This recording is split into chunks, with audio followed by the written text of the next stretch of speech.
Joël de René a parlé de faire un reset des cerveaux. Donc c'est vrai qu'on a l'impression, après la table ronde que nous avons eue, que nous sommes un peu saturés et que entre les avatars bleus, les vôtres, la surpuissance, la régénération, l'ubiquité, il y a comme un court-circuit entre le matériel et l'immatériel, court-circuit temporel, court-circuit d'expérience, qui nous met en difficulté parce que ce modelage du vivant, ce modelage des corps, ce modelage du cerveau, qui est peut-être à l'agenda des ingénieurs, eh bien, fait résistance. On voit bien que dans les organismes vivants, la mémoire qui est le renforcement des traces, est-ce que cette mémoire, l'uploading des consciences, va être accessible, cette mémoire biologique va être accessible par l'informatique? C'est la prétention de certains projets à la Kurzweil, que vous connaissez, le projet de la singularité.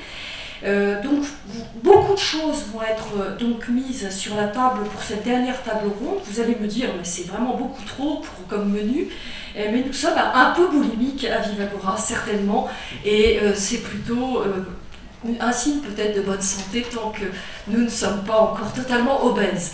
Donc je suis psychologue du travail, je travaille sur les usages et les incidences des technologies à la fois dans l'espace social et l'espace professionnel. Je fais même des recherches dans ces espaces.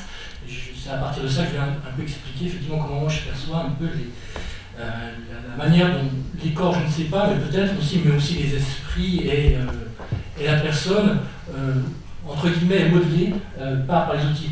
J'ai bien appelé incidence et pas impact, parce que pour moi, impact est très connoté. Il n'y a pas d'éternisme technologique. C'est-à-dire que c'est parce qu'on met une technologie en place qu'obligatoirement on va avoir des effets qui sont prédéfinis en termes d'acceptabilité. C'est un artefact, comme on a cité tout à l'heure, qui est mis dans une situation, et cette situation va donner sens à cet outil. Et il va y avoir ce que Rapardel appelle un jeu d'instrumentation, d'instrumentalisation, où à la fois, moi, je vais me modifier par rapport à l'outil, mais aussi je vais modifier l'outil par rapport à mes besoins. Et c'est ce qu'on peut appeler aussi l'appropriation avec la catachèse, avec des catachèses, c'est-à-dire utiliser l'outil pour un autre besoin que celui pour lequel il a été produit à l'origine. Par exemple, utiliser votre téléphone portable pour vous éclairer la nuit, et ça montre effectivement qu'on a une appropriation ultime de l'outil qui devient une technique. C'est plus une technologie, c'est le prolongement naturel de soi. D'ailleurs, c'est ce qui distingue la technologie de la technique, à mon avis. La technique, et là on a un modelage de la technique sur l'individu, et pas l'inverse. C'est l'idée effectivement que cette technologie, elle est tellement naturelle en termes d'utilisation, elle est naturelle en termes d'utilité, c'est-à-dire qu'on pense tout de suite à elle quand on a un besoin. Cette technologie devient effectivement une technique dès lors qu'elle s'adapte, elle s'ajuste, elle est le prolongement naturel de mon activité. On est en plein dans une soumission à l'autorité technique. C'est-à-dire que l'individu, lorsqu'il ne sait pas, lorsqu'il est dans un environnement qu'il ne maîtrise pas, il va s'en remettre à quelque chose qu'il suppose être plus performant, plus compétent, plus efficient que lui, face à un système omniscient omnipotent. Donc c'est pour moi une forme de soumission à une autorité qui n'est pas, comme Milgram l'avait indiqué, humaine, mais qui serait technologique. On parlait des technologies ambiantes, les technologies pervasives qui deviennent des technologies persuasives, c'est-à-dire comment ces technologies, bien utilisées ou mal utilisées, peuvent modifier à la fois les opinions, les idées et les comportements des individus. Et on s'est amusé avec les technologies de tous les jours à voir comment, lorsqu'on plaçait les individus dans des situations, ils se soumettaient naturellement à l'outil. Les gens délèguent leur responsabilité à un outil qu'ils estiment à un moment donné soit plus compétent. Donc là, on est effectivement dans une sorte d'auto-efficacité en disant bon, ben, je ne me sens pas compétent, c'est pas direct qui parle de ça, je ne me sens pas compétent, pas performant dans cet environnement-là, donc j'en me remets à un dispositif que je juge plus performant. Ou alors, on est aussi dans une sorte d'économie cognitive. Ça, c'est le domaine, je dirais, personnel. On a effectivement une sorte d'aliénation, une soumission, librement consentie si on veut, vis-à-vis d'une technologie qui est plus performante, qui est plus rentable, qui est plus efficace que nous. Et puis dans le domaine professionnel, c'est que ces technologies, elles ont un effet aussi quelque part d'aliénation sur le travail, au sens où l'individu, moi ce que j'appelle des cadres dépossédés, des cadres libre-service. C'est-à-dire que leur activité, elle est rythmée, elle est cadencée, elle est scandée par ces outils. Cet modelage de l'esprit va rejaillir sur un modelage du corps, c'est en termes de santé au travail. Là, ça m'intéresse aussi en termes de psychologie du travail, et là, des services de santé au travail nous appellent, c'est qu'on est dans une activité empêchée. C'est-à-dire que l'individu n'est plus capable de réaliser le travail qu'il estime être le bon travail. Il est soumis à un dispositif, c'est-à-dire qu'on attend que l'individu soit à l'image de la machine, quelque part, qu'il suive le modèle dicté par cette machine, mais également qu'il soit aussi, et ça on le voit très bien chez nos cadres, qu'il soit aussi performant que cette machine, qu'il soit rapide, efficace, résilient, qu'il soit, c'est ce que disait Paul Vérillon aussi, dire que le temps humain gagne le temps de la machine. Le cadre il dit mais je ne trouve plus de sens dans mon travail, mon travail c'est quoi? C'est un travail de réflexion, or ça devient un travail de réflexe. Sur la question de l'évolution des technologies et de l'incidence, cette fois-ci sur l'esprit, non pas sur le corps, encore que l'on puisse en discuter. J'avais envie de vous parler d'un certain nombre de choses en choisissant les technologies immersives, c'est-à-dire celles qui créent des univers virtuels plus ou moins persistants, du moins dans la perception des personnes qui les pratiquent, 3D, 4D, avec du temps réel dans l'interaction en ligne en particulier. Et pourquoi est-ce que cet axe m'a paru le plus intéressant du point de vue des problématiques de votre colloque? Je crois que ça a été dit en une petite coquille de noix par Natacha Roussel dans son introduction, lorsqu'elle nous a dit au fond quel est l'impact de l'objet sur le corps. Moi, alors je vais choisir ces technologies pour parler de l'esprit. Quelles sont les limites intérieures-extérieures? Je crois que ce sont aussi des problématiques chères à Philippe Lemoine. Et enfin, dans une perspective de sensorialité augmentée, je dirais multisensorielle. Les objets que nous créons, et notamment ces objets avec proposition immersive, 3D, 4D, finalement, ils ont un impact parce qu'ils ont une certaine façon de mobiliser nos sens et notre esprit critique ou de l'animer, ont une influence sur notre manière de penser, de raisonner, d'agir, de décider. Moi, je dirais que d'une façon directe, les propositions qui sont faites par ces technologies immersives, il y a la puissance des messages qui passent par l'image, il y a la puissance de l'image qui propose ou qui suggère un certain nombre d'attitudes. Il y a la puissance de l'immersion dans la réalité virtuelle qui est encore décuplée lorsque le médium de l'accès à la réalité virtuelle lui-même se dématérialise.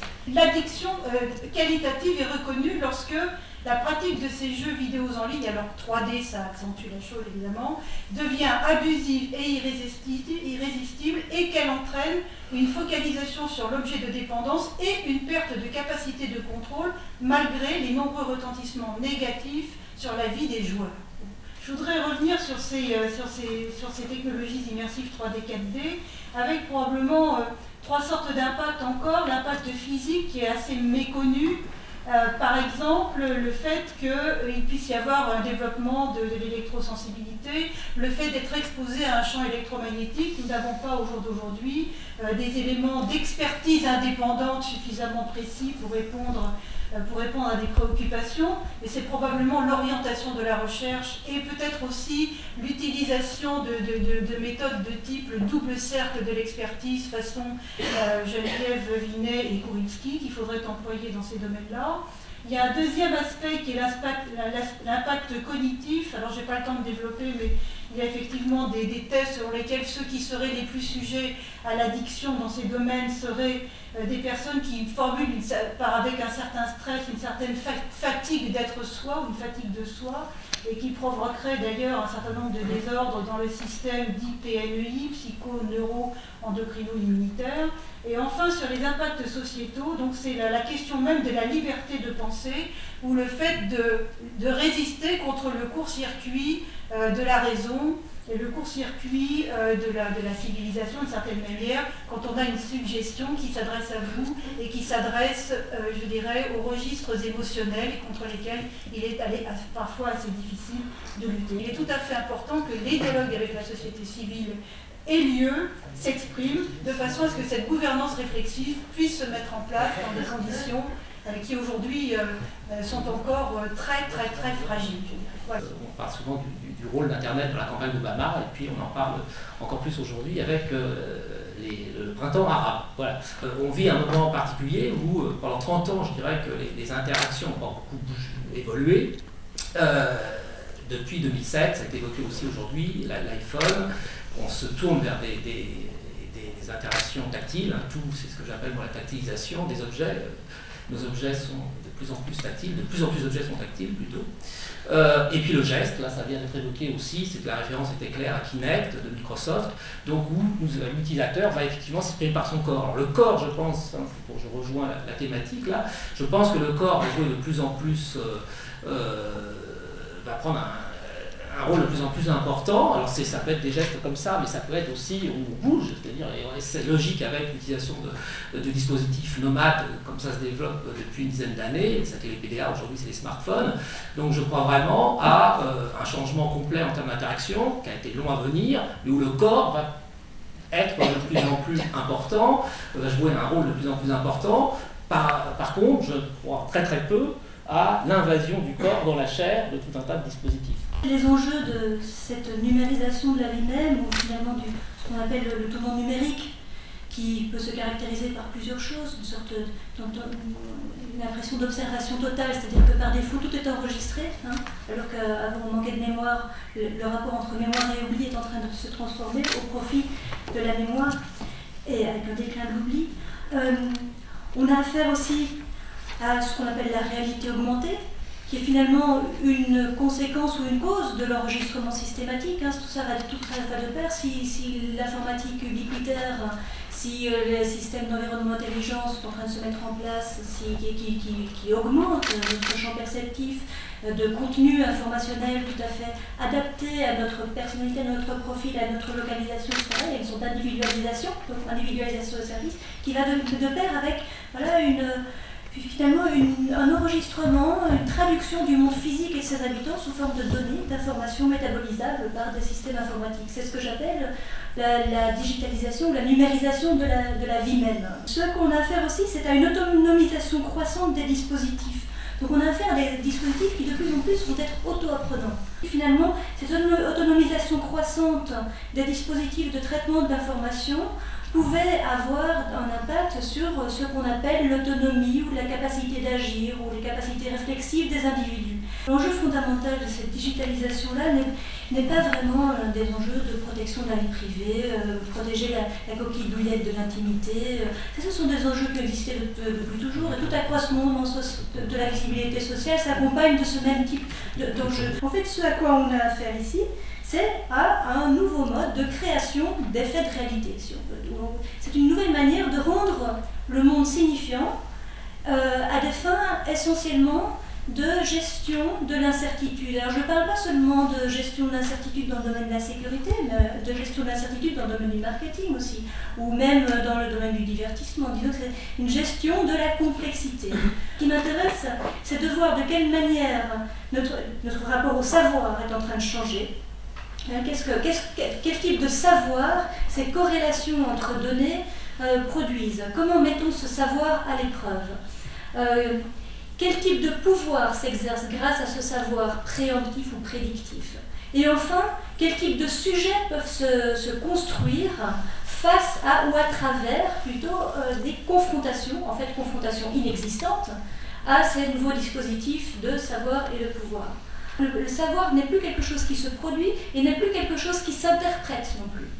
C'est un savoir aussi qui nous fait sortir un peu des ambitions de la rationalité moderne qui visait à lier les phénomènes à leur cause de manière à les rendre prévisibles.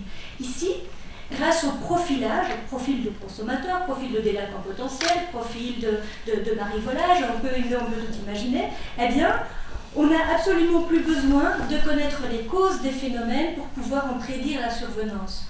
Ce qu'on gouverne, c'est le potentiel, c'est le virtuel. Ce qu'il importe de gouverner aujourd'hui, c'est ce que peuvent les corps. Donc on ne contraint plus les corps.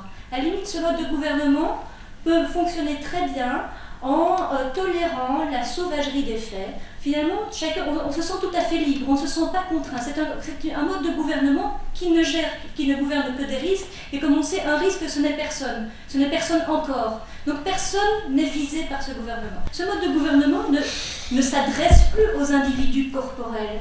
Il ne s'adresse plus aux individus non plus psychiques. C'est un mode de gouvernement qui passe uniquement par une sorte de comportementalisme numérique, comme je l'ai appelé, c'est-à-dire que c'est un mode de gouvernement qu'il ne vise plus à inciter les personnes à suivre la norme sous la menace d'une sanction. C'est un mode de gouvernement qui simplement analyse les traces, fait des modèles de comportement et vise uniquement des comportements et plus des personnes, et fait en sorte, en anticipant sur ces comportements, en structurant a priori l'environnement informationnel et physique des personnes, il fait en sorte que certains événements, qui peuvent être des comportements éventuellement, se produisent ou ne se produisent pas à coup sûr. C'est un mode de gouvernement qui affecte les individus sur le mode de l'alerte et qui ne les incite plus. Donc c'est un mode de gouvernement qui ne repose absolument plus sur la réflexivité des individus. On peut même dire que les sujets de ce gouvernement sont totalement absents. Donc, très difficile pour les individus de se situer par rapport à cette nouvelle forme de création de réalité qui pourtant va les gouverner. Je plaide pour qu'on reconnaisse que le centre de gravité du sujet, de ce qu'il y a à défendre, c'est sa capacité à rendre compte, c'est-à-dire à créer du motif. Un motif quasiment esthétique ou contre-esthétique, contre finalement ce profilage qui est un ensemble de liens entre des points. Et je suis pour qu'on donne des occasions au sujet de rendre compte de lui-même, de ce qui le fait agir, au-delà du vrai et du faux, et au-delà même du fait qu'il ait eu l'intention de faire telle ou telle chose.